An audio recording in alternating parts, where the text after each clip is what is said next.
అరటి పువ్వుతో curry ready చేశారా? నేనైతే ఈరోజు మా గార్డెన్లో నాకు ఒక అరటి పువ్వు దొరికింది.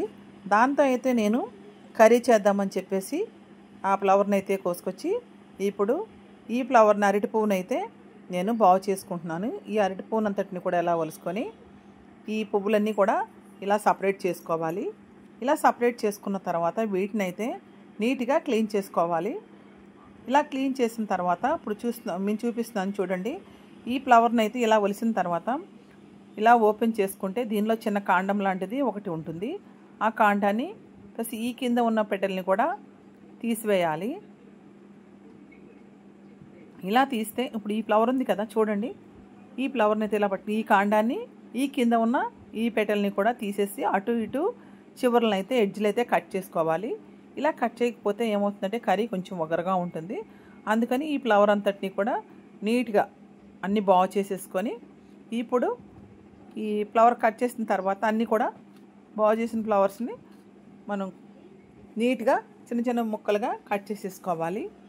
ఇలా కట్ చేసేసుకొని ఈ ఫ్లవర్స్ని అయితే అరటి పువ్వునైతే మనము వాటర్ పెట్టుకొని వాటర్లో కొద్దిగా సాల్ట్ అలాగే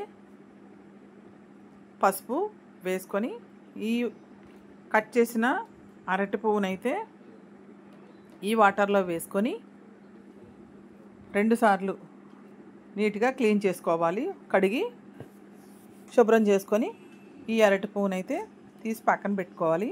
ఇప్పుడు పొయ్యి మీద కడాయి పెట్టుకొని వాటర్ పోసి వాటర్ వేడెక్కిన తర్వాత అందులో ఉప్పు అయితే వేసుకొని ఈ అరటి పువ్వుని ఒక 5 నిమిషాల పాటు ఉడికించుకోవాలి. ఎక్కువసేపు ఉడికించకూడదు, పేస్ట్లా అయిపోతుంది. అందుకని ఒక 5 మినిట్స్ పాటు ఉడికించుకొని ఈ అరటి పువ్వునైతే ఈ వాటర్ని వంపేసుకొని పక్కన పెట్టుకొని ఇప్పుడు కర్రీ అయితే రెడీ చేసుకోవాలి కదా. దానికోసం అని చెప్పేసి నేను పొయ్యి మీద వేరే కళాయి పెట్టుకొని ఆయిల్ పోసి ఒక 2 స్పూన్లు అయితే ఆయిల్ పోసుకున్నాను. ఆయిల్ వేడెక్కిన తర్వాత వెల్లుల్లిపాయలు, పచ్చెనగపప్పు, మినప్పప్పు వేసుకొని అవి దోరగా వేగిన తర్వాత ఇప్పుడు ఒక పెద్ద ఉల్లిపాయ అయితే కట్ చేసి పెట్టుకున్నాను. ఆ ఉల్లిపాయ, పచ్చిమిరపకాయలు, ఆవాలు, కరివేపాకు వేసుకొని దోరగా వేగిన తర్వాత ముందుగా సిద్ధం చేసి పెట్టుకున్న అరటి పువ్వును కూడా వేసేసి మగ్గనివ్వాలి. బాగా వేగిన తర్వాత అల్లం వెల్లుల్లి పేస్టు, కొద్దిగా కారం, అలాగే రుచికి సరిపడా ఉప్పు వేసుకొని బాగా వేగనివ్వాలి. ఇప్పుడైతే అరటి పువ్వు కూర అయితే రెడీ అయిపోయింది.